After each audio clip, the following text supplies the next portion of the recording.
बिस्मिल्लाहिर्रहमानिर्रहीम, अस्सलाम वालेकुम, सुबह बखैर और खुश आमदीद मॉर्निंग विद पारा में। दुआ उम्मीद यही आप जहाँ कहीं हैं बिल्कुल ठीक ठाक हो, जिंदगी मज़े सुकून और खैरियत के साथ गुजर रही हो।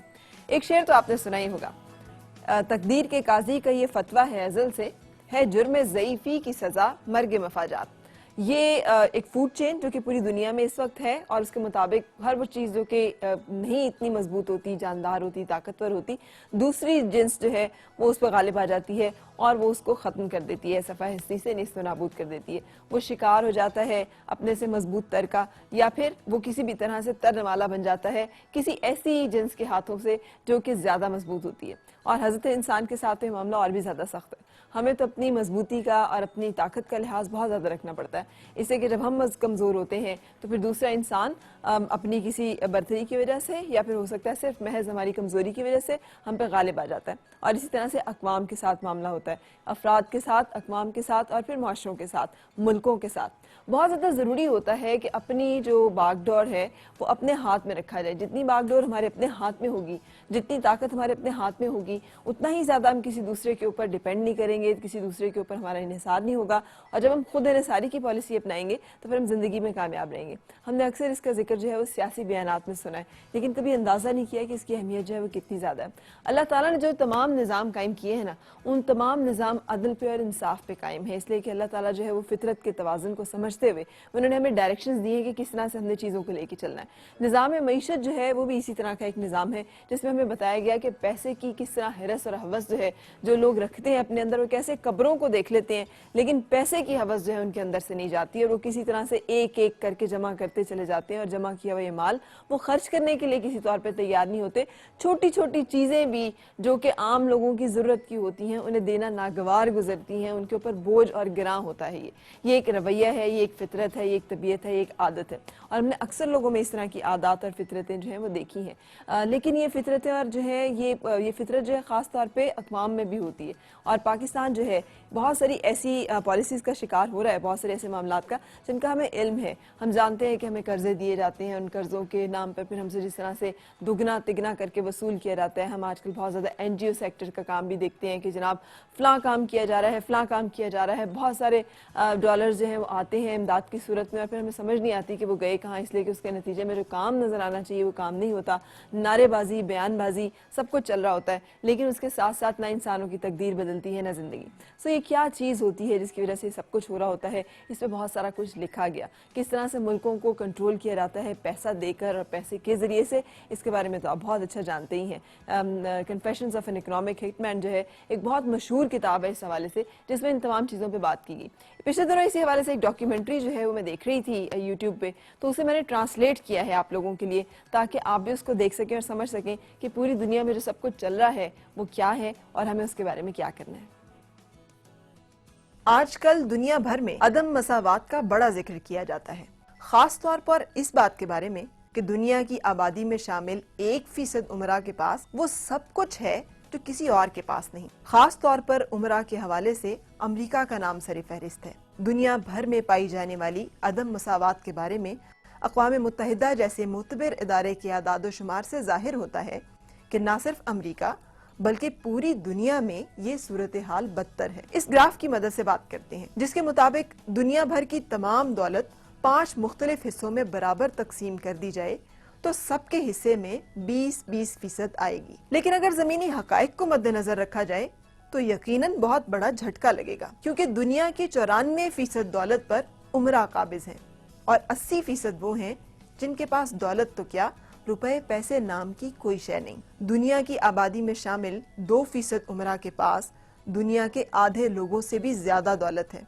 इसी चार्ट को एक और नुक्ता नजर से देखें। दुनिया की आबादी इस वक्त 7 अरब के लगभग है। फर्ज करें कि स्क्रीन पे नजर आने वाले 100 अफराद उन 7 अरब लोगों की नुमाइंदगी कर रहे हैं। बाईं तरफ गरीब हैं और दाईं तरफ अमीर। और ये देखें, दुनिया की कुल दौलत जो एक अंदाजे के मुताबिक 223 ट्रिलियन डॉलर है, किस तरह से तकसीम होती है। बड़ी अक्सरियत के पास दरहकीकत कुछ भी नहीं। एक वो भी हैं जिनके पास अपने बच्चों को पढ़ाने के वसाइल नहीं और अद्वियात खरीदने की सकत नहीं, और वो जो सिर्फ 1% हैं उनके पास दुनिया की दौलत का 43% हिस्सा मौजूद है और 80% अफराद के पास सिर्फ 6% दौलत मौजूद है। लेकिन इस 6% के हिस्से से भी वाज़ेह नहीं होता कि सूरत हाल किस नहज पर पहुंच चुकी है। दुनिया के 300 अमीर तरीन अफराद के पास इतनी दौलत है जितने 3 अरब गरीबों के पास। सो आप कह सकते हैं कि दरमियाने साइज के तैयारे में जितने अफराद बैठ सकते हैं, उनके पास पाकिस्तान, भारत, श्रीलंका, चीन, अमेरिका और ब्राजील की आबादी के बराबर दौलत है। इस फर्क को जोग्राफियाई तनाजुर में भी देखा जा सकता है। तेजी से तरक्की करने वाले या पहले से तरक्की याफ्ता ममालिक और दीगर गरीब ममालिक के दरमियान फर्क भी बढ़ रहा है।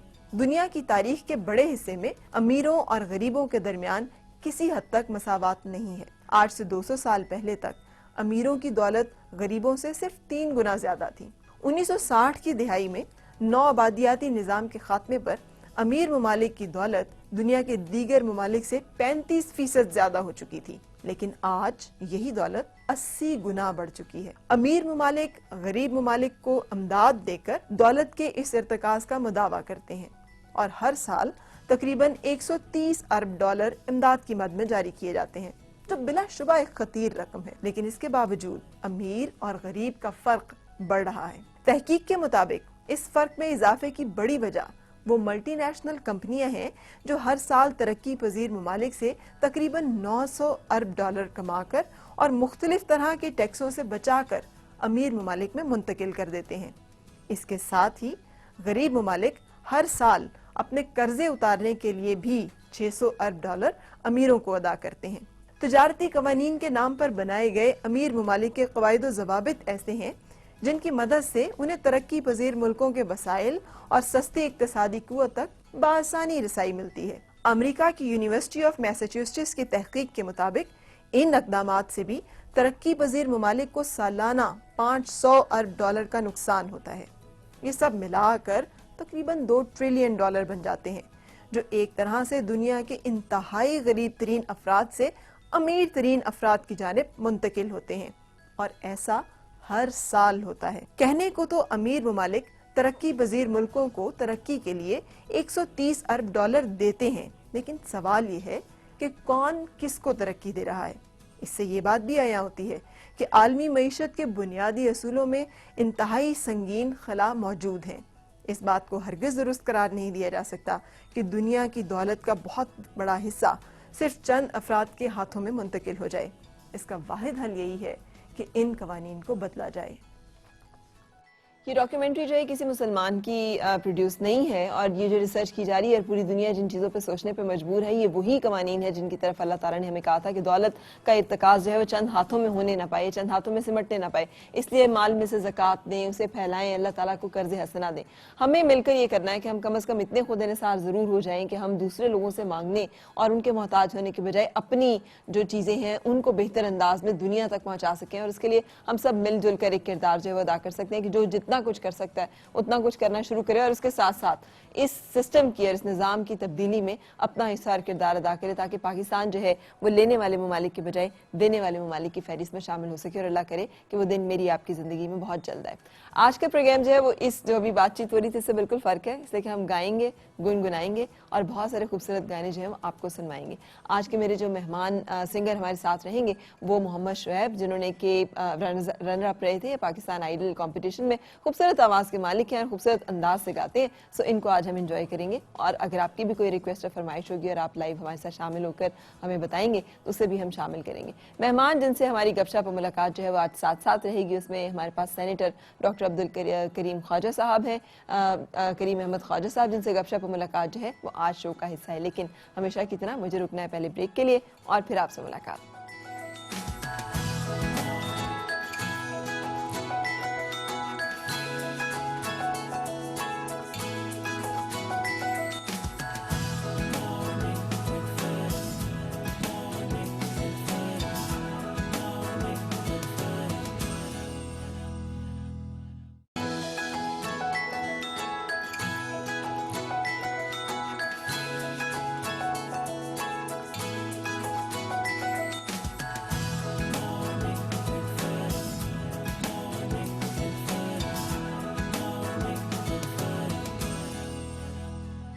खुशामदीद और सुबह खैर जनाब। आपकी मुलाकात कराएंगे अपने आज के मेहमान से जो कि सेनेट से ताल्लुक रखते हैं, पाकिस्तान पीपल्स पार्टी के साथ वाबस्तगी। और मेरे साथ है सेनेटर डॉक्टर करीम अहमद ख्वाजा साहब। अस्सलाम वालेकुम डॉक्टर साहब, कैसे हैं? जी बिल्कुल ठीक। साइकेट्रिस्ट बाय जी। प्रोफेशन?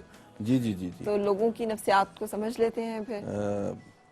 नफ्सियात को समझने की कोशिश करते हैं, मगर बेसिकली हमारा काम होता है कि अगर जो जिनको इश्यूज हैं, मतलब अगर वो मेंटल इश्यूज हैं, हाँ मेंटल इलनेसेस हैं, तो उसको हम ट्रीट करते हैं थ्रू मेडिसिन। ठीक, लेकिन उसके लिए भी नफ्सियात को तो समझने की जरूरत Definitely, होती है, मेंटल definitely. इलनेस को तो समझने की जरूरत होती Definitely, है ना। definitely. तो वो ये मेंटल इलनेस और शायरा जो कहते हैं दिमागी खलल, उसमें कोई फर्क आप समझते हैं या दोनों को एक ही चीज समझते हैं? देखें, कोशिश पहले ज़माने में जब आज से 300-400 साल पहले इसको कहते थे ल्यूनेटिक इलनेस। हाँ जी, ल्यूनेटिक मीन्स चांद जब फुल बढ़ता होता है तो उतरता है, हाँ लोग जी। कहते थे कि वो मद्दोजर के हाँ, साथ ना। मगर वक्त के साथ हम इसको मेंटल इलनेस को भी इस तरह शो करें कि ये कोई ऐप की बात नहीं है। जिस तरह फ्लू इंसान को हो जाता है, बुखार इंसान को आ जाता है, पेट में दर्द, इसी तरह मेंटल इलनेस को भी लेना चाहिए। ठीक, क्योंकि ये स्टेग्मा सोसाइटी में जो होता है, इसकी वजह से लोग जो है ट्रीटमेंट के लिए नहीं आते हैं, और बाद में आप अखबार में न्यूज़ पढ़ते हैं कि फलाने ने खुदकुशी कर ली। हाँ जी। तो खुदकुशी is the last step of that illness. एकदम कोई खुदकुशी नहीं करता, डिप्रेशन की इंतहा खुदकुशी होती है। बिल्कुल। ऑल ऑफ सडन जाते हुए रास्ते में आदमी खुदकुशी नहीं करता है, तो लोगों को पता नहीं होता है। तो स्टेग्मा सोसाइटी में आप कैसे मतलब साइकेट्रिस्ट बनने तक का सफर किया और फिर वहां से सियासतदान की तरफ चलने का सफर, ये क्या? सबसे पहले तो मैंने लियाकत मेडिकल कॉलेज, जो आजकल लियाकत मेडिकल यूनिवर्सिटी बन गई, वहाँ से मैंने एमबीबीएस किया। अच्छा तो ड्यूरिंग एमबीबीएस जो क्लासेस हमारी पोस्टिंग 3rd ईयर से होती सर, थी। मेरिट पे गए थे आप? कोई प्रोविजनल सीट? नहीं, मैं मेरिट पर गया था। अच्छा, मेरिट पर मैं गया था, सही। और मैं अपने डिस्ट्रिक्ट में मेरिट पर ही सेलेक्ट होकर गया था। तो उसके बाद जो है अपना जब 3rd ईयर एमबीबीएस में जब हमारी पोस्टिंग्स होती थी, तो मेरी पोस्टिंग उस ज़माने में, हमारी जो पोस्टिंग हुई वो मेंटल हॉस्पिटल में हुई। अच्छा, जिसको हम आजकल पाकिस्तान में मशहूर है गिद्दू बंदर, ठीक है। जिसको sir Cowasji institute of psychiatry, असल नाम उसका ये है। कवस जी एक आदमी था जो पार्टीशन से पहले ये इंस्टीट्यूट बनाया था। तो वहाँ मेरी जब पोस्टिंग हुई तो फिर मैंने वहाँ जो इंटरेक्ट किया, पेशेंट्स देखे, उसके बाद मेरे दिल में हुआ कि फ्यूचर में जब मैं एमबीबीएस कर लूँ तो मैं स्पेशलाइजेशन की तरफ जाऊँ। ठीक। तो उस वक्त मैंने माइंड सेटअप किया। और वैसे भी हमारे डॉक्टर्स में से अभी सारे पाकिस्तान में सिर्फ 350-400 साइकेट्रिस्ट हैं। हाँ जी, हमारी आबादी 18 करोड़ है। हाँ जी, और वो भी अक्सर फारिग रहते हैं। जी जी जी। तो क्या फारिग रहना वजह थी कि आप सियासत की तरफ आए, या सियासत का शौक भी कहीं? नहीं, सियासत में स्टूडेंट लाइफ में मैं स्टूडेंट विंग थी सिंध पीपल्स स्टूडेंट फेडरेशन, उसका मैं रहा हूँ एक्टिव मेंबर। और लियाकत मेडिकल कॉलेज उस जमाने में, अभी तो यूनिवर्सिटी बन गई है, वहाँ मैं प्रेसिडेंट और सेक्रेटरी भी रहा हूँ। सही। तो इस हवाले से मेरा टिल्ट था ठीक इस तरफ। और फिर अच्छा, वैसे मैं भी चूंकि जिना पोस्ट ग्रेजुएट मेडिकल इंस्टीट्यूट से मेरी भी तालीम है, 5 साल मैंने भी वहाँ गुजारे हैं। अच्छा, आप जी, मैंने इस चीज़ को ऑब्जर्व किया है कि सियासत बहुत ज़्यादा है वहाँ। हमारे भी वहाँ पर बहुत सारे स्टूडेंट ग्रुप हुआ करते थे और टीटी कल्चर बहुत ज़्यादा था। तो आप समझते हैं कि होना चाहिए स्टूडेंट्स में सियासत की तरफ इतना ज़्यादा? स्टूडेंट अब का मुझे इल्म नहीं, लेकिन अब से मैं ये बात कर रही हूँ 2002 में I passed out from there, तो वो उस वक्त तक तो बहुत ज़्यादा था सर। जमात इस्लामी से लेकर एमक्यूएम तक सबके विंग्स थे और सारे बड़े। मैं दूसरी बात कर रहा हूँ, आप कराची की बात कर रहे हैं। मैं कराची की बात तो मैंने स्पेशलाइजेशन जिना से ही जो है मैंने क्लिनिकल साइट सारी की है। देखिए, 2 बातें हैं। एक बात ये है कि पॉलिटिक्स स्टूडेंट में सारी दुनिया में होती है, लेकिन इतना आर्म्ड अम्यूनेशन और ये जो वायलेंस वाली पॉलिटिक्स नहीं होनी चाहिए।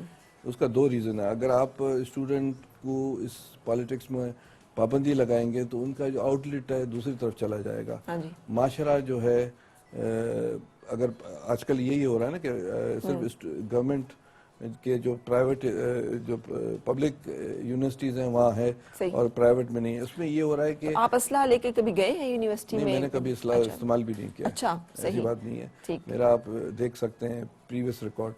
तो उसमें ये है कि जो माशरे में डीपोलिटिकलाइजेशन हो रही है, जो डीपोलिटिकलाइजेशन, जो नौजवान है, एक ज़माने में होता था कि ये स्टूडेंट विंग से आगे चलकर वो पॉलिटिकल पार्टीज में जाते थे, आगे चलकर वो लेजिस्लेटर बन जाते जी थे। जी तो हम भी इसी प्रोसेस से आगे आए हैं, नंबर वन बात। नंबर टू बात, जब माशरा डीपोलिटिकलाइज हो जाता है तो उसमें ये होता है कि आर्म्ड ग्रुप जो होते हैं, जादी ग्रुप्स, आपका मदरसे वाले, आपके दूसरे जो ग्रुप्स हैं, क्योंकि अगर स्टूडेंट को आप पॉलिटिक्स में रखते हैं, वो पॉजिटिव एक्टिविटीज में अगर जाता है, नेगेटिव एक्टिविटी मींस आर्म्स वाली, पॉजिटिव अगर पॉलिटिक्स में जाता है, कंस्ट्रक्टिवली होता है, तो वो माशरे के लिए आगे फायदेमंद होता है, जनरल एक स्टूडेंट मेंटली। अभी आप देखिए नौजवान हैं, हमसे बड़े जीनियस हैं जो यूनिवर्सिटीज में हैं, क्योंकि हर जनरेशन के पास जो न्यू जनरेशन होती है वो ज्यादा जीनियस होती है, मगर वो डीपोलिटिकलाइज हो रही है। अच्छा, जो डीपोलिटिकलाइज हो रही है उसके असरात, लेकिन मतलब सियासी जमातों ने खुद से तो नहीं किया कुछ भी कि वो ऐसे मतलब पुरतशद्दुद सियासत जिसे हम कह सकते हैं ना, यानी मैंने खुद देखा है कि टीटी लगाई हुई है लड़कों ने और वो मेडिकल कॉलेज में फिर रहे हैं और मतलब इसको सियासत नहीं कह सकते, बदमाशी का एक कल्चर था ना, ये तो मतलब 5% 10% बिल्कुल, इसमें कोई शक नहीं है। 10% इस तरह हर जगह था। That was not a positive thing, ये नहीं होना चाहिए। और में से कई अब डॉक्टर साहिबान होंगे आजकल, जी जी और बिल्कुल, पेशेंट्स को भी देख रहे होंगे, तो कितनी ज्यादती की बात है कि मतलब वो जिस तरह से बने हैं वो कोई ठीक तरीका नहीं था। नहीं बिल्कुल ये गलत था, मगर ये कि हम तो जनरल बात कर रहे हैं कि ये आपको हार्वर्ड में भी नजर आएगा, लिंकन इन में भी नजर आएगा, ऑक्सफोर्ड में भी नजर आएगा, दुनिया के किसी भी तालीमी इदारे में पॉजिटिव पॉलिटिक्स होनी चाहिए। ठीक, वहीं से एक आपका जहन बनता है। मिसाल के तौर पर हम जब उस जमाने में थे, जब पढ़ाई भी करते थे, तो हमें इंटरनेशनल पॉलिटिक्स की बहुत ज्यादा पता होती थी। ठीक, और अभी जो है डीपोलिटिकलाइजेशन ऑफ पॉलिटिक्स हो गई है, जिसकी वजह से उसके असरात माशरे में अभी नहीं बाद में भी अच्छे नहीं आएंगे, क्योंकि फिर ये होगा कि लेजिस्लेटर्स या जो भी असेंबलीज में या पॉलिटिक्स में वो लोग आएंगे जो डीपोलिटिकलाइज माशरे से आए हैं, और उसके असरात अच्छे नहीं होंगे। ठीक है, बिल्कुल सही। तो लेकिन ये एक पॉइंट ऑफ व्यू है। बिल्कुल बिल्कुल आप सही कह रहे हैं, लेकिन ये जो पुरतशद्दुद सियासत है ना, और जो सियासी तलबा का वो ग्रुप जो कि असलहा, नाजायज असलहा लेकर कैंपसेस में फिरता है, फिर उस जोर पे कि उनको मावनत या आनत हासिल है या पुष्पनाही हासिल है किसी सियासी जमात की, तो वो भी एक अच्छा कल्चर नहीं। उसके नतीजे में भी जो लोग सामने आ रहे थे वो लीडरशिप क्वालिटीज के साथ नहीं आ रहे थे, उनके भी अंदर फिर नेगेटिव ट्रेट्स हैं। वो काबिल मुज़ब्बत है, उसको हम प्रमोट नहीं करना चाहिए, होना भी नहीं चाहिए। और वेपनाइजेशन और ये, और फिर आप कराची का हाल देख लीजिए, मैं जो बात कर रही हूँ 1995-6 की है, तो उस वक्त इतना आम था नाजायज असला रखना और कैरी करना, तो आज फिर शहर जो है वो जिस दहशतगर्दी का शिकार है उसको सब समझ सकते हैं कि वो क्या कैसे। अच्छा सर, डॉक्टर बनने को ज्यादा वैल्यू करते हैं या सियासतदान होने को? देखिए, डॉक्टर बनने के बाद मैंने सालों साल प्रैक्टिस की है और पॉलिटिकल मेरा मिजाज था और मैं इन था। उसके बाद जो है मैं हमारी जो पीपल्स पार्टी की मेडिकल विंग का मैं सूबे सिंध और पाकिस्तान का सदर हूँ इस वक्त भी। अच्छा, तो हमने मेडिकल कैंप्स सारे पाकिस्तान में लगाए हैं, मुश्किल वक्तों में, अर्थक्वेक के दौरान और अपना जलजले के दौरान पीपल्स डॉक्टर फोरम, और उसके बाद जो है सैलाब के दौरान, और दूसरे भी क्लेमिटीज हुई हैं, या हमने आई कैंप्स बड़ी रेगुलरली लगाए। बेनजीर शहीद के हुक्म पर मेरे ख्याल से हंड्रेड्स की तादाद में हमने आई कैंप्स लगाए हैं। तो ये एक पॉजिटिव एक्टिविटी है माशरे को। लेकिन वैल्यू आप किसको ज्यादा करते हैं, बीइंग डॉक्टर या मसीहा होना या सियासतदान होना? अब मैं तो दोनों चीजों दो प्रैक्टिस भी करता हूँ। नहीं, बड़ा फर्क है सर, सियासतदान अवाम को लारे देते हैं और मसीहा जो होता है वो दवाइयाँ देता है। देखिए, सियासतदान जो सियासी वर्कर होता है वो इन जनरल सारे माशरे को तब्दील कर सकता है। डॉक्टर जो होता है वो मसीहा होता है बिल्कुल। और मैं दोनों को कम और ज्यादा नहीं समझता हूँ, दोनों को बराबर समझता हूँ। बिल्कुल सही। हमारे साथ ऑडियंस में मौजूद है, आपके ख्याल में कौन सी चीज ज्यादा आप समझते हैं वैल्यूएबल है, डॉक्टर होना या सियासतदान होना? डॉक्टर होना, यानी सियासतदान होने की निस्बत डॉक्टर होना ज्यादा बेहतर है। अच्छा, उसकी वजह क्या है आपके ख्याल में? ज्यादा जरूरी है या ज्यादा अच्छा है? वजह क्या है जो आप कह रहे हैं ना कि ये ज्यादा अच्छा है, तो कोई वजह तो होगी इसकी। डॉक्टर की वजह, डॉक्टर ज्यादा अच्छे हैं क्योंकि वही बात आप वाली के डॉक्टर दवाई देते हैं और सियासतदान लारे लगाते हैं। सही, बिल्कुल आए, इनकी राय की बिल्कुल कदर है, डेफिनेटली सही। अच्छा, तो आपने क्या सोचा था जब आप सियासत की तरफ आ रहे थे? तो कुछ ख्वाब, कुछ अज़ाइम तो होंगे। डेफिनेटली इंसान जब जिंदा रहता है तो हर आदमी के विश होती है, और अगर वो विश और नहीं हो तो इंसान स्ट्रगल नहीं कर सकता है। डेफिनेटली उसका एक पॉलिटिकल वर्कर का जो मेराज होती है वो होती है कि वो लेजिस्लेटर बने, जी, और लेजिस्लेटर बनने के बाद वो कहता है कि और आगे जाएं। तो naturally as a political worker मैं स्ट्रगल करता रहा हूँ, ठीक है। और स्ट्रगल की खुदा की मेहरबानी और हमारी पार्टी की मेहरबानी जो उन्होंने ठीक। मुझे, तो आपका इरादा कहाँ तक आगे बढ़ने और पहुँचने का है? नेचुरली इंसान जब तक जिंदा रहता है तो उसमें अगर विश होनी चाहिए। ठीक। तो कोई तो ओहदा, कोई वजारत, कोई खास देखिए मनसब? अभी तो हम अपोजिशन में हैं तो इस वक्त तो पॉसिबल है ही नहीं किसी सूरत में। ठीक। मगर ये है कि नेचुरली जब इंसान होता है तो चाहता है कि पार्टी का आला ओहदा मिले, आगे चलकर मिनिस्टर बने। नेचुरली ये तो विश इंसान हर आदमी की क्या होती चीज है। आप समझते हैं कि दरकार होती है? जैसे डॉक्टर बनने के लिए तो चले अच्छे नंबर आ गए, जी जी। अगर आप ज़हीन हैं, काबिल हैं, तो आप हो सकता है कि डॉक्टर बन जाए, लेकिन सियासतदान बनने के लिए क्या दरकार होता है? स्ट्रगल और आपका लक अच्छा हो। अच्छा, स्ट्रगल हो, इंसान कमिटेड हो। लक फैक्टर क्या होता है? ये लक फैक्टर ये होता है कि भाई स्ट्रगल तो हर आदमी करता है, मगर फिर वो कभी लक की वजह से नहीं बन सकता है। सही। एमएनए, एमपीए, सेनेटर, कभी ऐसा होता है कि लक की वजह से बन जाता है। ठीक। स्ट्रगल तो आपका लाजम चीज है, सही। मगर साथ में पुश और लक भी जरूरी है। सही, लेकिन देखे ना, किसी एक की गुड लक बहुतों की बैड लक भी हो सकती है। मगर हो सकता है बहुत वो से एक की गुड लक तीन में दफा काम कर रही है, बहुतों की बैड लक काम कर रही होगी। 3 दफा मुझे पार्टी ने टिकट दिया, मैं नहीं बन सका जी, सेनेटर। जी। चौथी दफा मैं बन गया, तो उसमें आप मेरा लक ही कहेंगे ना। बिल्कुल। तो ये स्ट्रगल तो इंसान, इसका मतलब है कि अगर मुझे मैं नहीं हो सका तो मैं गिव अप करके बैठ जाता तो नहीं बन सकता। बिल्कुल सही। तो स्ट्रगल तो हर हाल में, कोई भी किसी फील्ड में भी है, किसी भी जगह है, कोई चीज अचीव करनी है, कोई चीज लेनी है, तो स्ट्रगल तो आपको करनी पड़ती है। I must appreciate you for your cyber crime bill. लेकिन ये बहुत दफा हम ये खेल खेल चुके हैं, इस दफा क्या ये कोई कानून साजी में आ जाएगा बाकायदा? क्योंकि जनरल मुशर्रफ के दौर में भी एक ऑर्डिनेंस पास किया गया जो बिल नहीं, वो इसी तरह लटकता रहा। ऑर्डिनेंस की एक मुद्दत थी जिसके बाद 8 एक्सपायर हो गया, खत्म हो गया।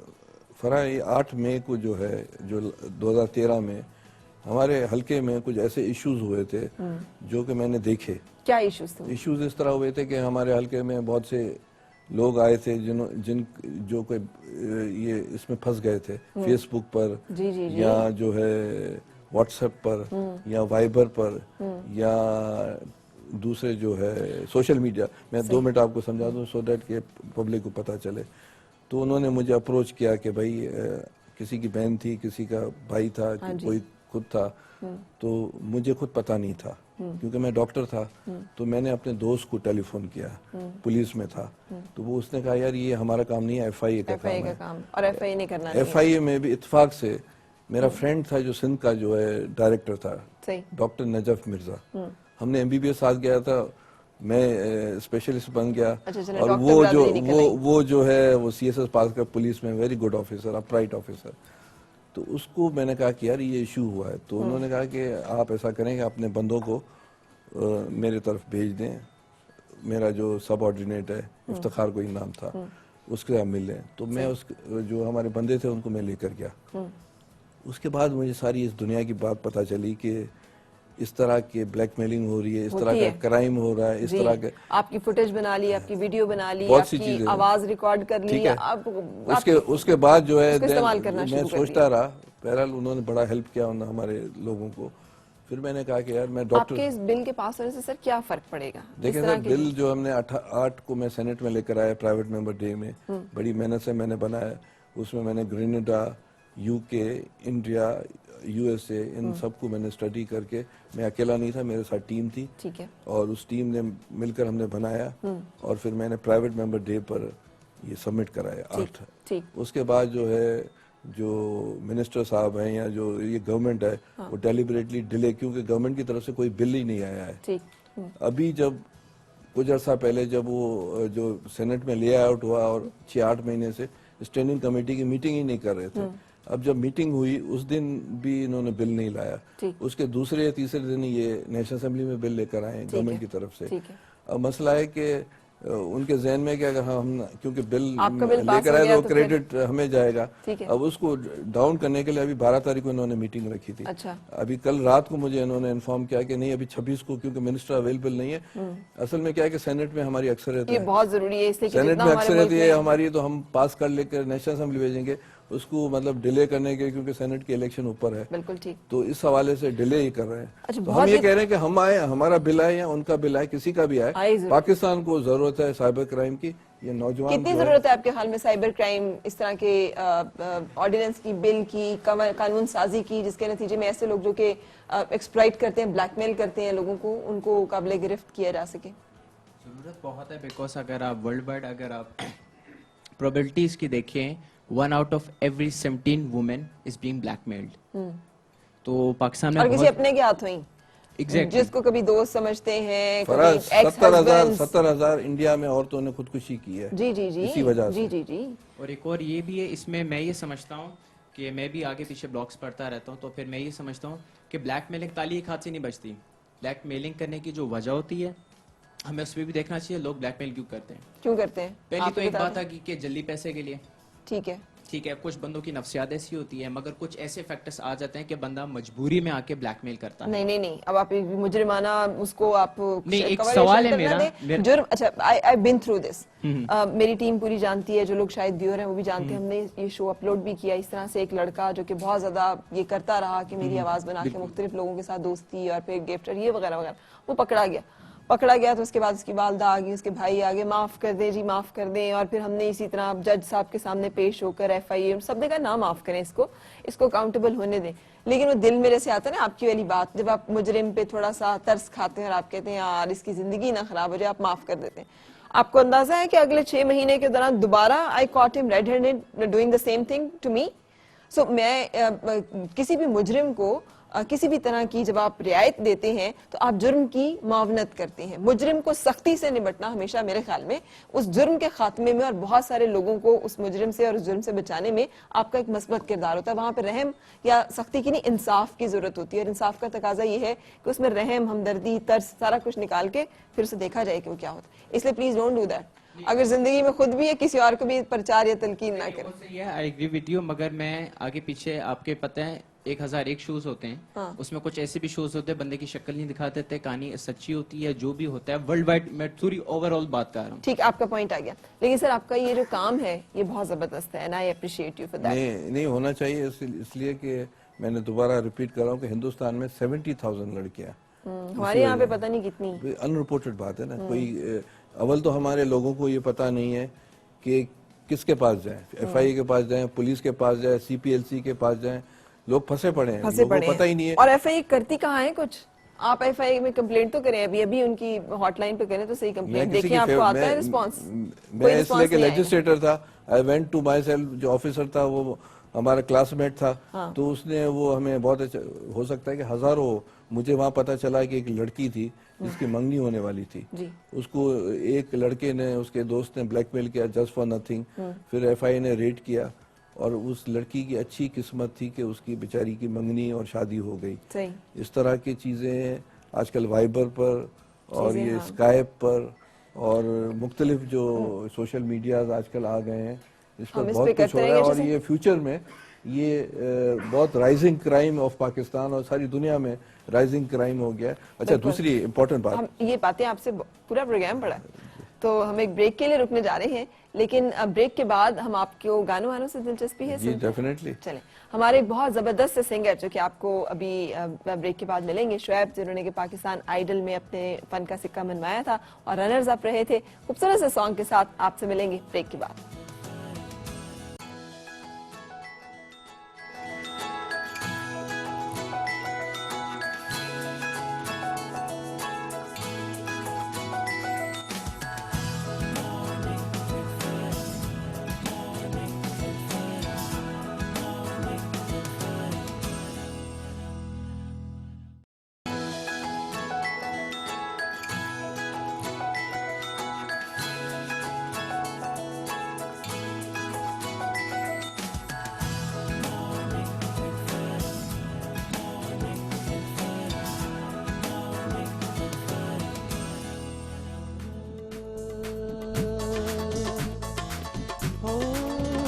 तेरे बाजों दिल दिया मैन मवे, तेरे बाजों दिल दिया मैन मवे, साडा दिल किधरे नहीं लगदा, तेरे बाजों दिल दिया मैन मवे, साडा दिल किधरे नहीं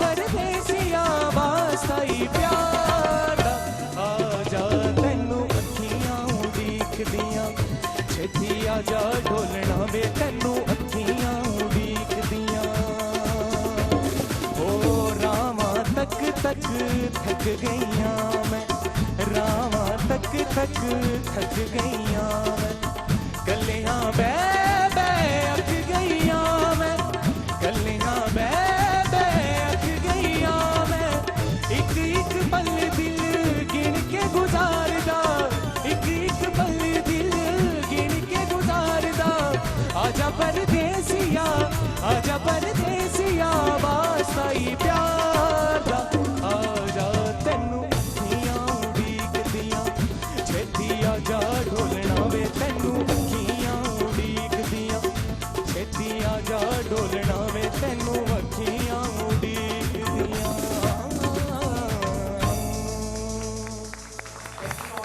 बहुत शुक्रिया शुएब आपके शो पे तशरीफ लाने का। कैसे हैं, कैसी गुजरी जिंदगी? अल्हम्दुलिल्लाह, अच्छा, तो ये बताइएगा, ये जीतते जीतते रह जाना मुश्किल? मुश्किल तो है काफी, लेकिन ये कि मेरे सामने मेरे बाबा बैठे थे और जब वो मेरे सामने होते तो मैं दुनिया की कोई भी मुश्किल से आराम से निकल जाता। गुजर जाता हूँ। सही, लेकिन अंदाजा था कि मैं जीत सकूंगा, यहाँ तक पहुंच सकूंगा पहले तो कि मैं नहीं, मुझे बिल्कुल इस चीज का अंदाजा नहीं था। हाँ, मुझे ये पता था कि मेरा अल्लाह मुझे इज्जत जरूर देगा। और जब ऑडिशंस के लिए गया तो तब भी मुझे यही लगा कि मैं सबसे लास्ट हूँ, मतलब मैं सिलेक्ट नहीं होने वाला। और टिल फाइनल तक मुझे ये लग रहा था बस ये अब मैं गया और ये अब मैं गया और ये अब मैं गया, लेकिन वो अल्लाह पाक है जिसने इज्जत दी है। बिल्कुल, इज्जत और जिल्लत उसी के हाथ में है और वही देता है इंसानों को जिसको देना चाहिए। क्या खास था आप में ऐसा जो अब आप सोचते हो? फर्क क्या था और पार्टिसिपेंट्स में और आप में? अगर ये फर्क सोचने लगे तो शायद वो चीज मुझसे छिन जाए जो मुझे अल्लाह ने नहीं, दी। कोई रियाजत थी? कोई नहीं, बचपन से रियाजत आप तो कुछ मेरी सीख बिल्कुल रहे नहीं थे? थी, मैंने किसी से नहीं सीखा। और ये सब मेरा शौक था, रातों को हेडफोन लगा के सो जाना, म्यूजिक सुनते सुनते सो जाना। और कभी किससे डांट खा ली, कभी किससे ये, कभी ऑफिस में मुझे कहा कि यार तुम क्या एनी टाइम म्यूजिक के पास लगे रहते हो और यहाँ पे नहीं है स्कोप शावर में और ये और वो। लेकिन मुझे ये लगता था कि मुझे एक दिन अल्लाह चांस देगा और वो मेरा दिन होगा। अच्छा, तो वो ऑडिशन वाला दिन मेरा था। उससे थोड़ा सा फिर अपने बारे में बताएं कि पेशावर से ताल्लुक और क्या क्या? पेशावर से ताल्लुक है और हमारी फैमिली स्पोर्ट्स फैमिली है। मेरे दादा अबू पेशावर की फुटबॉल टीम के कैप्टन थे। अच्छा और मेरे बाबा माशाल्लाह 9 time mister Pakistan runner up रहे हैं बॉडी बिल्डिंग में। अच्छा, और तो आप कहाँ से आ गए भाई? खान साहब कहाँ से हो गए आप बीच में? थोड़ा सा ये था कि शौक था, उनको भी, बाबा की आवाज भी अच्छी थी लेकिन उनको मौके नहीं मिले, तो बस हमें अल्लाह ने मौका दे दिया। सही, तो अगर वो ये ना आप ना आते, फर्ज किया पाकिस्तान आइडल कंपटीशन में, तो क्या कर रहे होते? मैं जर्नलिस्ट था उससे पहले, और बहुत सी ऐसी जगहों पे हमने कवरेजेस की हैं जहाँ पे आपको पता है पेशावर के हालात कैसे गुजरे। तो ऐसी चीजें अल्लाह पाक ने बताई हैं कि वो मेरे लिए बहुत ऐसा था कि मैं उसको भुला नहीं सकता उस चीज को। जब भी मैं बहुत ज्यादा खुश होता हूँ तो मुझे वो चीज याद आती है, और जब मैं वहाँ बहुत ज्यादा खफा होता था तो मुझे म्यूजिक याद आता था। तो मिला जुला की जिंदगी जो है वो गुजर चल ही जाती रही है। सही। अच्छा, तो अब फिर अब आगे क्या प्लान्स हैं, क्या इरादे हैं, क्या सोचा है? ऐसा है कि जब म्यूजिक में कदम रख ही लिए तो पानी की छींटों से डरने की जरूरत नहीं है। हाँ, जब ओखली में दिया सर तो मूसलों का क्या तो डर? अब ऐसा है कि अब इस फील्ड को अपनाना है और इंशाल्लाह इसी में नाम करना है। ठीक, और किसको आइडलाइज करते हैं, किसको? उस्ताद नुसरत फतेह अली खान साहब। ठीक, और उसके बाद? उनके बाद तो बाकी सारे ही वो गुलदस्ता है और बाकी सारे फूल हैं। शुक्र आपने किसी इंडियन का नाम नहीं लिया, वरना लोग पहले किसी इंडियन का नाम लेते हैं और बाद में उन्हें पाकिस्तानी ढूंढने पड़ते हैं कि अच्छा पाकिस्तान में नहीं, इंडिया में काफी ऐसे सिंगर हैं जो खान साहब से इंस्पायर हैं। इंस्पायर तो सब भी हैं और उनकी कंपोजिशंस चुरा चुरा के अपने नए नए गाने बना के हिट हो रहे हैं। हाँ हाँ, खान साहब को अल्लाह ताला ने खान साहब कमाल दिया था। बहुत बहुत। अच्छा जी, हम एक ब्रेक के लिए रुकेंगे और ब्रेक के बाद फिर आपसे मुलाकात।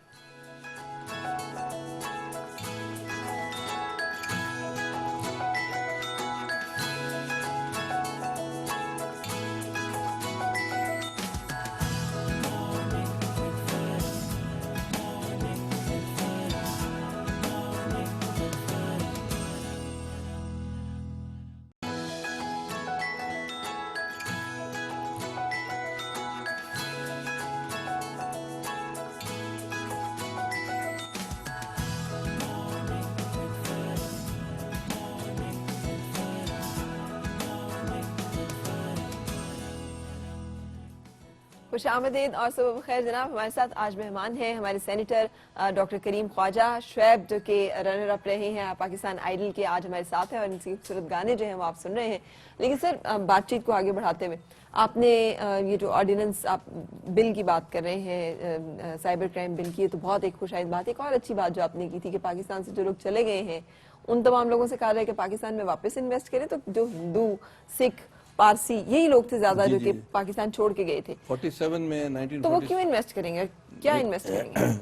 1947 में जब पार्टीशन हुआ तो पंजाब से और सिंध से, बलूचिस्तान और खैबर पख्तूनख्वा से Parsi community, Hindu community, Sikh community, Christian community Hindustan गई और उसके बाद 45 कंट्रीज में सेटल हुई। ठीक, 45 कंट्रीज में सेटल होने के बाद, क्योंकि एक कमेटी बनी थी जिसका मैं कन्वीनर था, कॉमर्स की स्टैंडिंग कमेटी का, तो हमने फॉरेन ऑफिस को बुलाया, हमने इंटीरियर मिनिस्ट्री को बुलाया, कॉमर्स मिनिस्ट्री को, बोर्ड ऑफ इन्वेस्टमेंट, वहां से हमें पता चला कि 45 कंट्रीज में वो सेटल हैं और खरपति हो गए हैं। ठीक है। अभी जो हम जाकर पाकिस्तानी फलाने कंट्री को मिन्थे करते हैं कि भैया यहाँ आए, यहाँ कर इन्वेस्टमेंट करें सो दैट के नौजवानों को जॉब मिले, रेमिटेंसी आए, तो क्यों ना इन पर हम सोचें, क्योंकि वो तो यहाँ बेसिकली यहाँ ही के थे। तो क्योंकि हिंदुस्तान इस तरह कर रहा है, हिंदुस्तान को अच्छी खासी इसी बुनियाद पर जो हमारे जो लोग यहाँ से हिंदुस्तान गए या फिर दूसरे कंट्रीज चले गए सेटल गए।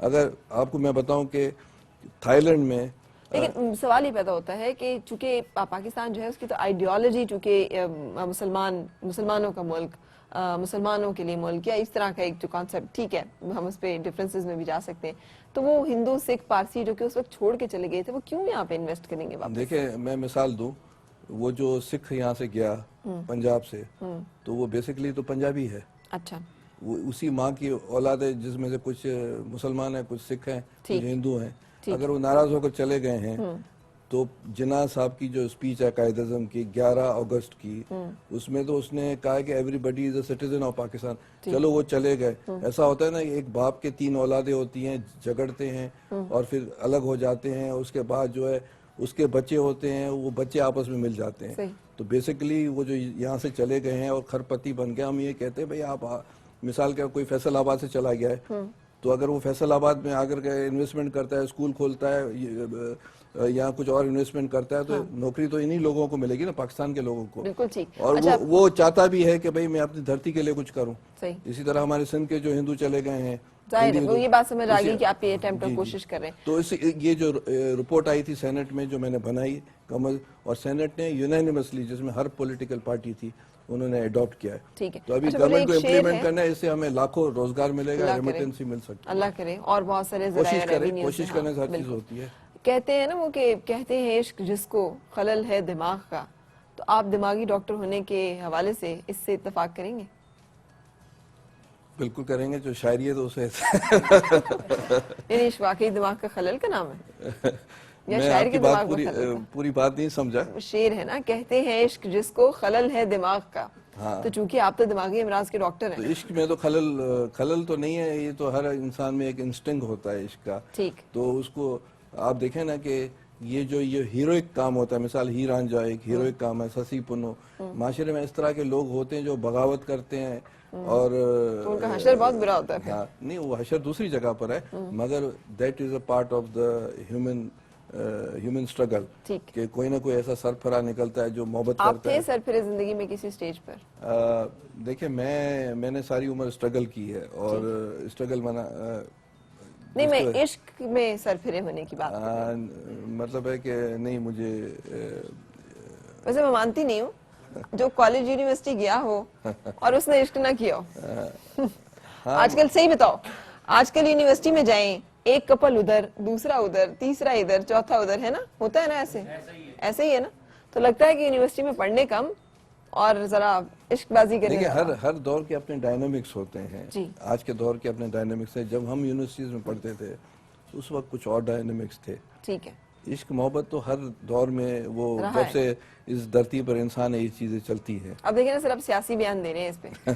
यानी हम ये मान लें कि, कैसे मान लें कि आपने जिंदगी में देखिए कभी मोहब्बत इश्क नहीं इश्क किया? जो है हर आदमी करता है, जरूरी नहीं कि उसको कामयाबी हासिल हो। अच्छा, नंबर यानी 1 आपने नाकाम इश्क किया है। नहीं, नाकाम उसमें सही बात है, आप मगर है कि आपकी प्रायोरिटीज क्या होती है, ये भी आपको देखना पड़ता है। अगर आप सारा कंसंट्रेट इश्क पर करेंगे तो हो सकता है आपको कामयाबी हो, हाँ जी। मगर जब आपके स्ट्रगल्स में कुछ और चीजें नजर, आपको ये चीज अचीव करनी है तो फिर वो चीजें पीछे हट हो जाती बिल्कुल है। ठीक। तो आप इस कॉन्टेक्स्ट में देखें। बिल्कुल ठीक। अच्छा, एक चीज जो इतने माशाल्लाह आप काबिल ज़हीन आदमी और पढ़े लिखे भी माशाल्लाह से, सूरह इखलास क्यों भूल गए थे? वो समझ नहीं आई कुछ कि वो क्या वाकया हुआ था। वो बाज़-औक़ात प्रेशर में बंदा होता है, मैं भी भूल जाती हूँ चीजें, तो क्या ऐसे भूल गए थे कैमरे के प्रेशर में? और उसमें सॉरी, मुझे सूरह इखलास पढ़ते हुए एक दफा आपने थोड़ा बहुत से ऊपर नीचे किया था, तो वो खासा यूट्यूब पे और चीजों पे लोगों ने देखा, और अब आपको सुन रहे हैं वो कि डॉक्टर भी हैं आप, क्वालिफाइड हैं, पढ़े लिखे इंसान हैं, तो वो थोड़ी चंबे की बात लगती है। देखिए, कुरान शरीफ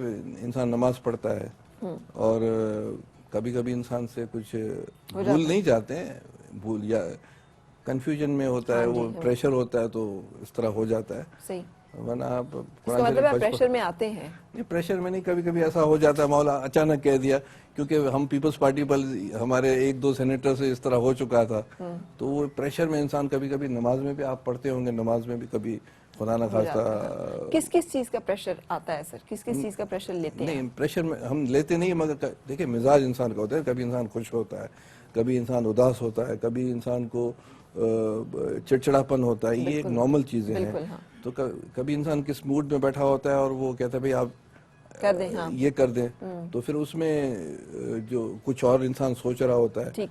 तो उसमें तो मिस्टेक्स तो हो जाती हैं। बिल्कुल होती जब हैं। इंसान ड्राइव कर रहा होता है तो भले अच्छा ड्राइवर हो, मगर कभी कभी सोचों में होता है तो गाड़ी मार देता है। हाँ, मतलब कुछ ना कुछ तो हो जाता है। तो इस हवाले से आप इसको इस कॉन्टेक्स्ट में ले लें। बिल्कुल बिल्कुल इसी कॉन्टेक्स्ट में। Thank you so much, it was wonderful having you and I must appreciate, बल्कि वी मस्ट क्लैप कि जो साइबर क्राइम बिल है जो कि बड़े अरसे से पेंडिंग था और आना चाहिए, इसे बिल ही नहीं आना चाहिए बल्कि इस पे कानून साजी हो जानी चाहिए, अब बाकायदा इसके नतीजे में आइन साजी हो जानी चाहिए और इसके हाँ सजाएं होनी चाहिए। अच्छा, क्या क्वेश्चन है?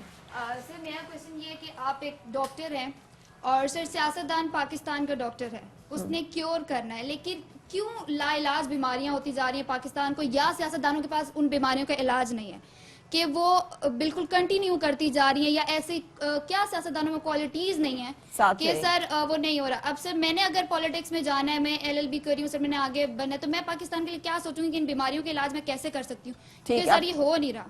देखिए, बहुत अच्छी बात है, आप पाकिस्तान के फ्यूचर हैं, हम प्रेजेंट हैं, और आप जो अगर पॉलिटिक्स में आ रही हैं तो it's very fine thing, I am very happy आप आएँ, और जब पॉलिटिकल पार्टीज में आएंगी तब आप जो है स्टेप आपका आगे बढ़ेगा। वो तो आते आते तक पाकिस्तान बचे ना बचे सर, आप लोग जो हैं अभी वो पूछ रही हैं कि आप लोग क्यों नहीं कुछ कर रहे हैं। नहीं, हम कर रहे हैं, we are trying our best, step by step चीजें आगे बढ़ी। लग नहीं रहा आप लोगों के पास वो वाली दवाइयां नहीं है, इलाज हो नहीं रहा। असल में सही बात है आपकी, सही बात है आपकी। देखें, माजरत से मैं हाथ बांधकर माजरत से एक गुस्ताखी करके बात कर रहा हूँ। असल में चीज़ें स्टेप बाय स्टेप आगे बढ़ रही हैं। मैं जब सेनेट में आया था, मैं भी एक मिडिल क्लास का आदमी हूँ, सेनेट में आया, मैंने चीज़ें देखी हैं। मिसाल, बहुत चीज़ इंसान कर सकता है, चीज़ें मूव कर रही हैं, मगर क्योंकि मीडिया में इस तरह मेलाइन किया जा रहा है कि पॉलिटिशियन करप्ट हैं, पॉलिटिशियन जो है ये करते हैं, ऐसी बात नहीं है। पॉलिटिशियन अगर जो पार्लियामेंटेरियन में आते हैं उनकी तनख्वाह आपको पता है कितनी है जो मिलती है, रिम्यूनेशन 17 ग्रेड के ऑफिसर की 71,000। पर सर क्या याशी हैं, नहीं, क्या मैं बता रहा हूँ क्या गाड़ियां हैं, क्या बंगले हैं, क्या बैंक बैलेंस है। मैं जनरली बात कर रखूं कि मेरे आने तक तो ये बीमारियां कुछ कम हो जाएंगी। नहीं, माशरा आगे बढ़ रहा है, एवोल्यूशन हो रहा है, एवोल्यूशन में कोई जो करप्ट आदमी है वो पिट जाएंगे। और सर उस वक्त जो तक अच्छे ये आदमी लाइलाज है- बीमारी बन गई और मैं भी इलाज ना कर सकी नहीं, तो पाकिस्तान का मुस्तकबिल बहुत अच्छा है, पाकिस्तान के यूथ पर हमें एतमाद है। इस वक्त भी चीज़ें हम स्टेप बाय स्टेप आगे बढ़ रहे हैं और हमें ऑप्टिमिस्ट होना चाहिए, और आपका भी, आप जो नौजवानों का भी बहुत अच्छा मुस्तकबिल है थैंक और यू हमें सो आगे मच, बढ़ना चाहिए। Wonderful having you. लेकिन ऐसा ना हो कि बहुत देर की मेहरबान आते आते। सो वी विश के जितने हमारे वो लोग जो हम कि इस सबको वक्त एतमाद होना चाहिए। अहले मनसब हैं और अहले इक्तदार हैं, वो पाकिस्तान का दुख और पाकिस्तान की अवाम का और यूथ का ये दुख और तकलीफ और तड़प महसूस करते हुए कि मुल्क की तरक्की और खुशहाली हो, इंशाल्लाह। अवाम की फलाह और बहबूद हो। इंशाल्लाह। सो अल्लाह करे कि हम सब ये सब कुछ कर सके। आपकी तशरीफ लाने का Thank you, बेहद thank शुक्रिया। you, thank you। और हम ब्रेक के लिए रुक रहे हैं, ब्रेक के बाद शोएब के कुछ और गाने जो कि आपके मुंतजर।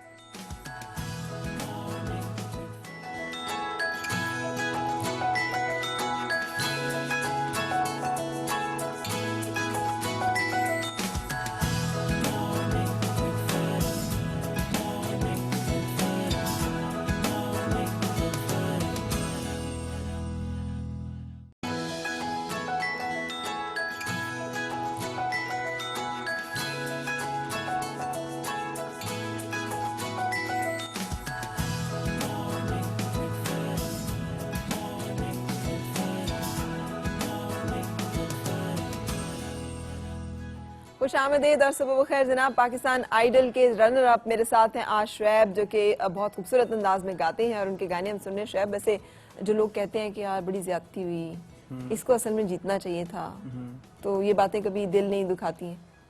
और प्रोग्राम के बारे में बड़ी कंट्रोवर्सीज भी आई कि जजेस बड़ी इंसल्ट कर देते थे, बड़ी ही ज्यादा बदतमीजी से बहुत लोगों को उन्होंने बात की, तो कभी ये भी एहसास होता था? नहीं, मुझे ऐसे कोई एहसास नहीं हुआ क्योंकि मैंने तीनों जजेस से बहुत ज़्यादा सीखा। और हदीका मैम, अली सर, बुशरा आपा मतलब बहुत ज़्यादा प्यार करते थे और बहुत ज़्यादा मतलब हमें प्यार वो कहीं फिर कैमरे के परे ही करते होंगे? नहीं, क्योंकि नहीं, कैमरे पे तो नहीं, बेइज्जती करते नजर आते हैं। कैमरे पे भी करते थे और जो जेन्युइन चीज़ होती थी वो बताते थे। ठीक। और सुरों में हेर फेर मैं करता था क्योंकि मैं ट्रेंड नहीं था, तो इसलिए मुझे इसमें कोई शर्मिंदगी नहीं थी कि मुझे कोई टॉन्ट कर रहा है कि यार शुएब आपने गलत गाया। तो बिल्कुल मैं गा सकता हूँ गलत, अगर मैं सही गा सकता हूँ तो गलत भी गा सकता हूँ। ठीक है जनाब। अच्छा, एक गाने की फरमाइश जो है वो मैं कर दूं? जी बिल्कुल। ये गाना सुना दो, भले टाइम बचे ना बचे, अच्छा। और फिर जो भी बातें हो। जी। तो वो सजाद अली साहब का बहुत खूबसूरत सा, साहिल पे खड़े हो तुम्हें क्या गम चले जाना। साहिल पे खड़े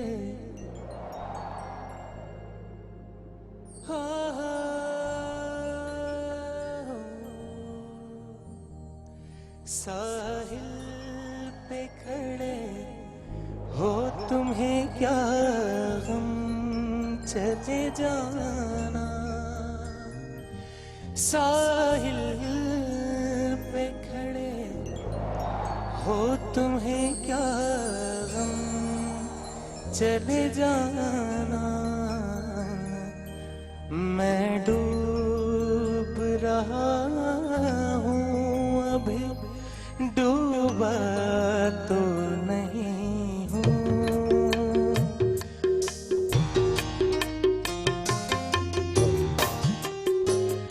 मैं डूब रहा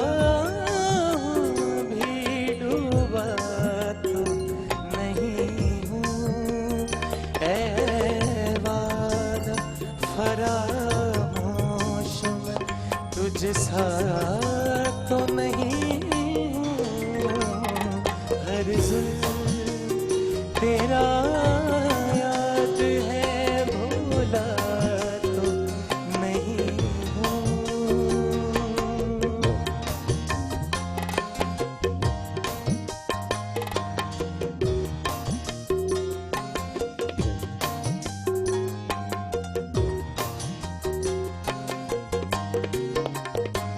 चुपचाप सही मसलहतन वक्त के हाथों हो। चुपचाप सही मसलहतन वक्त के हाथों मजबूर सही वक्त से हारा तो नहीं हूँ।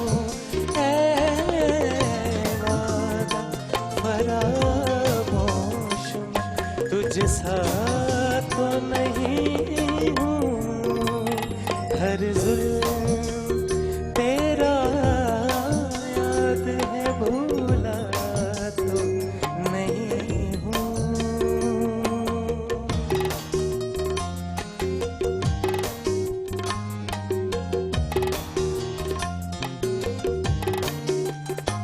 इस शेर में बहुत सच्चाई है जो भी मैं कहूँगा।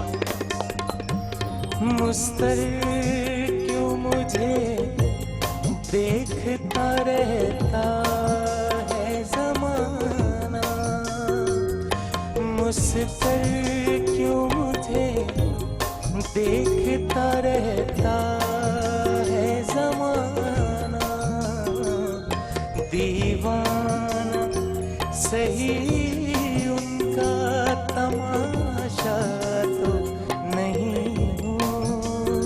दीवाना सही उनका तमाशा तो नहीं हूँ। ऐ वादा फरामोश में तुझ सा तो नहीं हूँ। हर जुल्म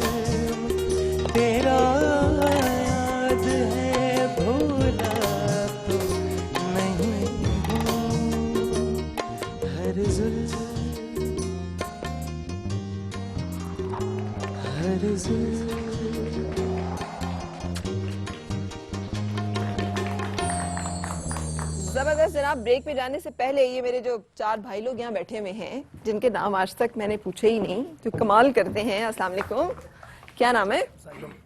ज़ैगम रियाज। जैगम, जैगम 2, ठीक। और कैसर अब्बास, कैसे जरा आप हिल के दिखाओ जैसे आप करते हो, जैसे आप वो कर रहे होते हैं। हाँ, थैंक यू। और आप? गजन अब्बास। हाँ, गजन अब्बास। गजन अब्बास। गजन का मतलब क्या हुआ? लातीनी ज़बान का लफ्ज़ है। ओहो, वसीम अब्बास। वसीम, ये में आता है, इसलिए मैं समझ। Thank you so much. Break के लिए रुकते हैं जनाब और फिर आपसे मुलाकात।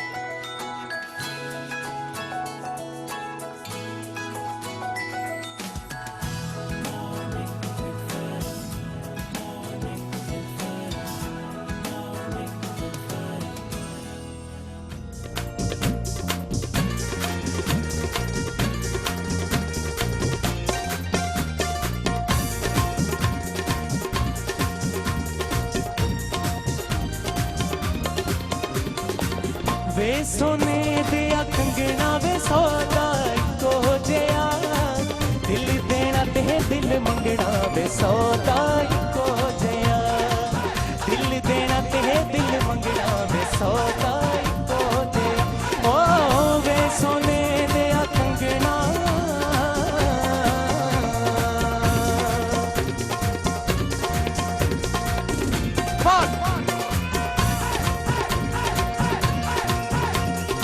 इश्क वाले वेड़े सजना बूटा प्यार वाला लाया है इश्क वाले वेड़े सजना बूटा प्यार वाला लाया है पत्ते पत्ते उत्ते तेरा ना लिखवाया वे पत्ते पत्ते उत्ते तेरा ना लिखवाया वे तू जेड़ी गलियों लगड़ा वे सौदा इको जिया दिल देना ते दिल मंगना वे सौदा इको जिया दिल देना ते दिल मंगना वे सौदा इको जिया ओ वे सोने दिया कंगना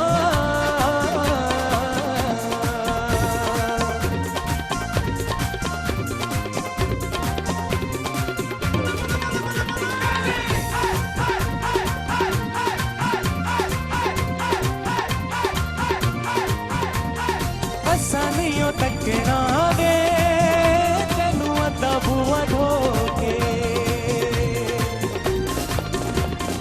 हसानियों तकना वे तेनू अद्धा बुआ ढोके तकना ये तेनू सदा सामने खलोके तकना ये तेनू सदा सामने खलोके हो तू जेड़ी गलियों लंगड़ा में सौदा इको जिया दिल देना ते दिल मंगना वे सौदा इको जिया दिल देना ते दिल मंगना वे सौदा इको जिया ओ वे सोने दिया कंगना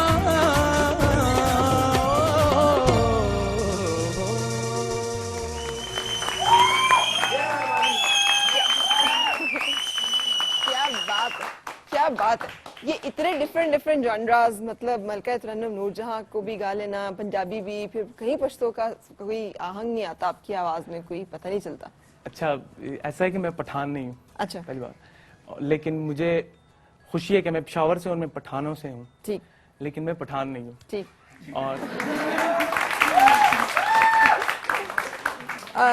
मैं खान हूँ लेकिन दहशतगर्द नहीं हूँ। हाँ, मैं बोलता उर्दू लेकिन करता पश्तो हूँ। अच्छा ठीक है। अच्छा, तो ये कौन सा खुद पसंद है, अपना स्टाइल कौन सा, मतलब सिर्फ म्यूजिक की जिसमें आप सबसे ज्यादा अपने आप को लेकिन comfortable लोग एंजॉय करने के लिए म्यूजिक सुनते हैं और लोगों को ज्यादातर फास्ट म्यूजिक पसंद है, नाचना गाना हल्ला गुल्ला। लेकिन जो लोगों की असल पहचान, जब बंदा अकेला होता है तब वो सैड म्यूजिक सुनता है, गजल सुनता है, क्लासिकल सुनता है, कवाली सही। सुनता है। ठीक। तो मेरे अंदर तो माशाल्लाह मुझे तो सब अच्छा लगता है, म्यूजिक का जो भी जॉनर हो ठीक सब अच्छा लगता है, लेकिन लोगों के लिए करना पड़ता है ठीक। कि यही ऑडियंस है जो हमें अपनी पसंद नहीं है, जो लोग पसंद करें वही है। जो लोग पसंद करते हैं हम तो वही करेंगे। बिल्कुल सही। कुछ कॉलर्स भी हमारे साथ हैं। अस्सलाम वालेकुम जी, क्या हाल है आपका? वालेकुम सलाम, बिल्कुल ठीक, अल्लाह का शुक्र है। आप कैसी हैं? बिल्कुल ठीक, आप सुनाइए। इंट्रो के हवाले से पहले पर एक शेर सुना दूं पिछले हफ्ते। क्यों मकबरों पे जर की चढ़ाता है चादरें, जी क्यों मकबरों पे जर की चढ़ाता है चादरें, दे जिंदगी के नंगे बदन पे गिलाफ तू। वाह। फरहान, शुएब जो है मेरे बेटे को भी बहुत पसंद है, मुझे भी, और मेरे घर से ज्यादा वोट जो थे वो इन्हीं की तरफ शुएब के थे, ठीक है। हाँ जी बिल्कुल। सही। तो फिर शुएब को जब हार गए थे तो कैसा लगा था उस वक्त? जाहिर है बुरा लगा था अपने बुरा लगा पसंदीदा था। कैंडिडेट का। जाहिर। लेकिन शुएब से ये कहना था कि रेशमा का कोई गीत सुना दे। अरे वाह। और आपसे ये कहना था कि रेशम दा लाचा लकवे को रीमेक करके सुनवाइएगा, जो आप बुलवाती हैं ना और पुराने गाने रीमेक करके सुनवाती हैं। हाँ, तो रेशम दा लाचा लकवे को बिल्कुल please सुनवाऊंगी, सुनवाइएगा। बिल्कुल Thank सही you, तैयार है thank you। इंशाल्लाह। थैंक यू सो मच जनाब। रेशमा जी का कोई गाना याद है, जहन में है इस वक्त? बिल्कुल, वो भूलने वाली चीज ही नहीं है तो रेशमा। फौरी तौर पे भाई लोग तैयार हैं? तो कौन सा गाना सुनाएंगे? रबा बिछड़ जाए कदी यार तेरा, पता लग जाए विछोड़ा की, हो तेनू कहना पै जाए दुनिया नू, माही बाज न लगदा जी। हो तेनू वास्ता, हो तेनू वास्ता अपने सजना दा, दस इश्क दा दारू कीए, हो मेरा यार मिला नहीं ते मार मुका, बिना यार दे जीना किए, हायो रब्बा नहीं लगदा दिल मेरा, हायो रब्बा नहीं लगदा दिल मेरा, सजना बाद सजना बाज होया मेरा, हायो रब्बा नहीं लगदा दिल में।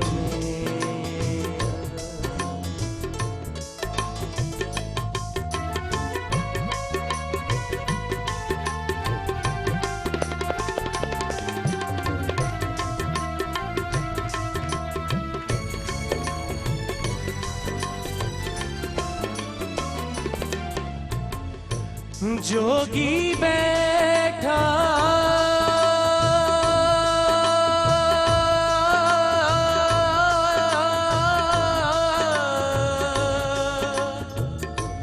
बीड़ बजावे, जोगी बैठा बीड़ बजावे, हो दिल मेरे चैन नावे, दिल मेरे चैन नावे, नस पई सपनी, नस पई सपनी, रोवे सवेरा, हायो रब्बा नहीं लगदा दिल मेरा, हायो रब्बा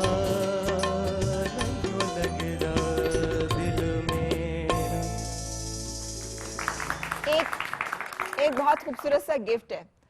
कौन इस गाने पे माइम करेगा? ये एक लम्हे के लिए अगर ये गाना करें तो कौन इसको एक्ट करेगा? कोई एक पहला इसका जो एक अंतरा है, एनीवन? कोई हाँ, यही गाना, यही आयो रब्बा, एक जरा थोड़ा सा गा दे। एक्ट कौन करेगा इसको? हाँ चले, कैमरे की तरफ फेस करके। हाँ इधर आ जाए, इधर आ जाए। हायो रब्बा नहीं लगदा दिल मेरा, हायो रब्बा नहीं लगदा दिल सजना बाज सजना बाज होया मेरा हायो रब्बा नयो लगदा दिल मेरा। तुमको लग रहा था सेलिब्रेट करे हायो रब्बा। अच्छा जी, ब्रेक के लिए रुकते हैं और फिर आपसे मुलाकात।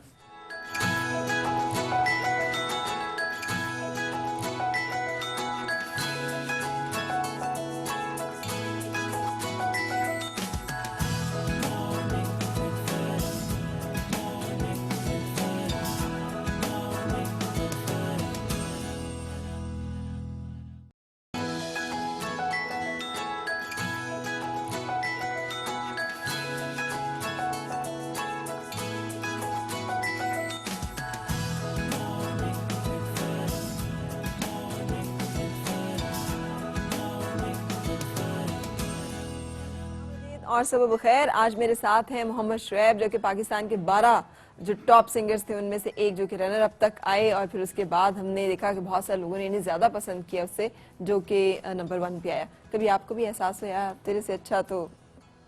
हाँ, गपशप में हम एक दूसरे को कहते थे। जमात को मैं कहता था जमात तू तो ऐवी है, मैं तेरे तो अच्छा सिंगर लोग पसंद कर रहे हैं। मुझे कहता है बैठ पठाना तू ऐसे ही है, मैं पंजाब जीतेगा। मैं कहता था चलो। सही, तो पंजाब पठान चलता था वहाँ? नहीं, वो गपशप में हम कहते थे एक दूसरे को। बाकी ये था कि इम्प्रेस तो पूरे पाकिस्तान को ही करना था। हाँ, और पसंद आपको पूरे पाकिस्तान ने किया, उसमें सूबे नहीं थे, उसमें आपका अपना टैलेंट और आपकी अपनी शख्सियत भी बाज़ औक़ात जो है बड़ा रोल प्ले कर रही होती है। कॉलर्स आपसे बड़ी फरमाइशें कर रहे हैं। अस्सलाम वालेकुम जी, क्या हाल है आपका? वालेकुम अस्सलाम, गुड मॉर्निंग, क्या हाल चाल है? बिल्कुल अल्लाह का शुक्र। आप सुनाइए, क्या शुएब से आप फरमाइश करना चाह रही हैं? जी, मुझे इनसे ये फरमाइश करनी थी जाना के गाने की, और मुझे एक गाना भी सुनाना था कि मैं ये जानना चाहती हूँ कि क्या इनके नजदीक मैं गा सकती हूँ? अरे वाह, क्या बात है, सुनाइए। जी, आए मौसम रंगीले सुहाने, जिया नहीं माने, तू छुट्टी लेके आजा बालमा, जब बहती नदिया शोर करे, मेरा मन मिलने को जोर करे, कोई गाए। हेलो हेलो, गा जरूर सकती हैं, लेकिन ऐसी जगह पे जहाँ कोई और सुन ना रहा हो। बहुत बहुत खूबसूरत आपने गाया है, बहुत खूबसूरत। मैंने आपसे मजाक किया। मेरी आवाज आ रही है आपको? हाँ जी बिल्कुल आ रही है। मैं आपको छेड़ रही हूँ। खूबसूरत गाया आपने, बड़ा प्यारा सा। लेकिन ऐसे क्या मैं अगर ट्राई करूँ तो गा सकती हूँ? हाँ जी, शुएब से अभी आपको क्या कह रहे हैं सुनिए आप। और जानान की उन्होंने आपसे फरमाइश की, गा सकती हैं? जी बिल्कुल गा सकती हैं, लेकिन ये है कि म्यूजिक में बेसुरा चल जाता है, बेताला नहीं चलता। ठीक है, तो वो ताल में थोड़ा सा कम थी, बाकी ओके। ताल से ताल ताल मिला। से ताल मिला। ठीक है। अच्छा जी, तो जानान की उन्होंने फरमाइश की है। जानान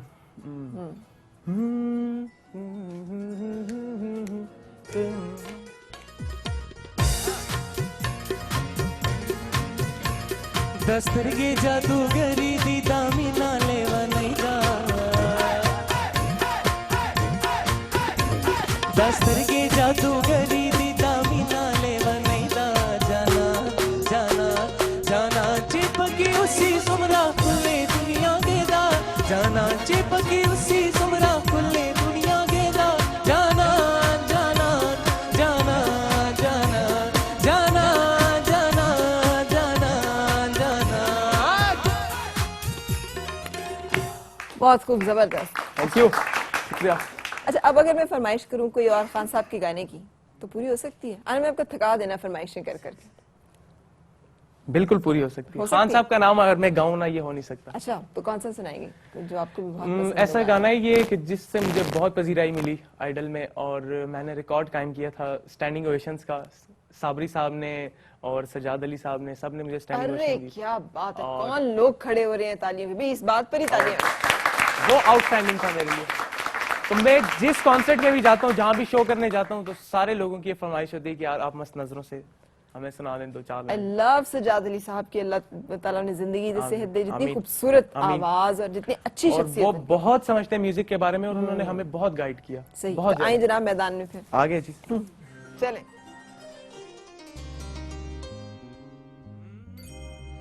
उम्र जलवों में बसर हो ये जरूरी तो नहीं, हर शबे गम की सहर हो ये जरूरी तो नहीं, नींद तो दर्द के बिस्तर पे भी आ सकती है, उनकी आगोश में सर हो ये जरूरी तो नहीं, सब पे साकी की नजर हो ये जरूरी है, मगर सब पे साकी की नजर हो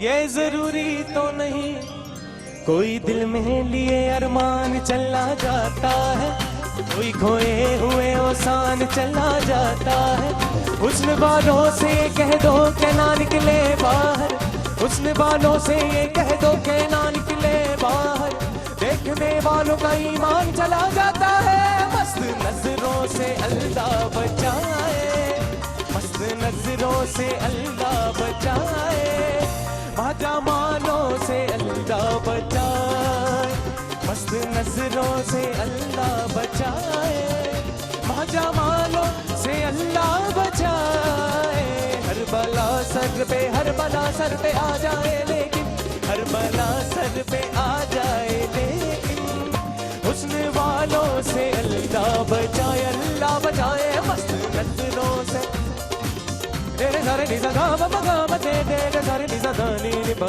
मा दा नी नी सा सा सा सा नी सा सा सा सा नी सा सा सा सा नी सा सा नी सा सा नी सा नी पा पापा नी सारे नी सारे सारे नी सा गा मा गा मा दे मा गा मा दे मा गा मा दे रे सा मस्त नजरों से अल्लाह बचाए, माजामालों से अल्लाह बचाए, मस्त नजरों से अल्लाह बचाए, माजामालों से अल्लाह बचाए, हर बला सर पे आ जाए, लेकिन हुस्न वालों से अल्लाह बचाए, मस्त नजरों से अल्लाह बचाए, माजामालों से अल्लाह बचाए। क्या बात,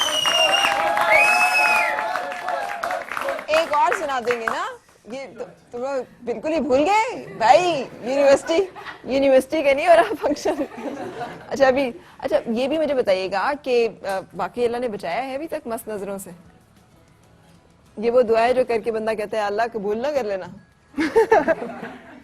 खुदा भी ना बच सका मोहब्बत के, हाँ एक महबूब की खातिर सारी दुनिया बना डाली। जी, तो आप बचे कि नहीं? नहीं, मैं कहाँ बचा हूँ, मैं बच्चा होता तो आज मैं यहाँ बैठा। आपकी इस बर्बादी को भी सलाम। ऐसा कोई दरख्त नहीं है जिसको हवा न लगी हो। सही, हाँ, वो सेनेटर साहब को भी लगी। अच्छा अब इजाजत लेने का वक्त है, तो आखिरी एक सॉन्ग आपसे सुनते हुए जो कि कोई भी आप हमें सुनाना चाहिए, आ जाए। ये सॉन्ग मैं आपको डेडिकेट करूंगा। Thank you so much. इजाजत चाहेंगे जनाब इसी दुआ के साथ, आपकी हर सुबह खुशगवार हर खुशगवार सुबह का अंजाम बखैर। मिलेंगे कल फिर, उस वक्त तक अल्लाह हाफिज जनाब।